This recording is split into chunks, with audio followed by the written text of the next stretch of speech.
From ABC7, this is Eyewitness News.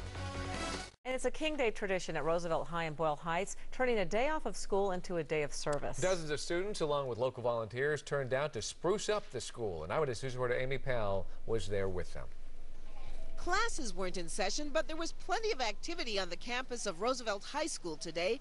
Dozens of students, joined by volunteers from Altamed Health Services and the Community Clinic Association of LA County, spent the morning putting fresh coats of paint on stairs and benches and taking on other tasks to beautify the school. Today, how we got the day off, I'd rather be doing this than to just be at home and not doing nothing. I'd rather take part in an action than to just sit at home. I strongly believe in higher education, so whatever inspires any students to keep going forward, then that's why I'm here to help. For the fourth year, the high school is celebrating the legacy of Dr. Martin Luther King Jr. with a day of service.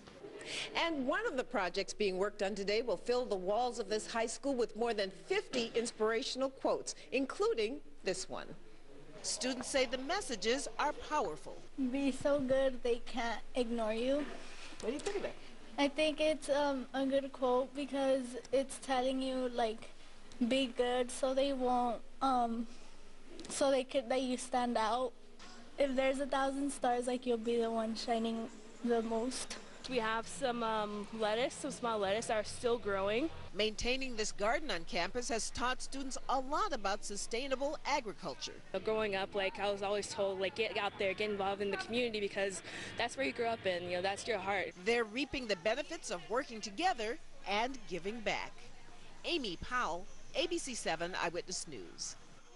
All right, good lesson there. Yeah, good work out there.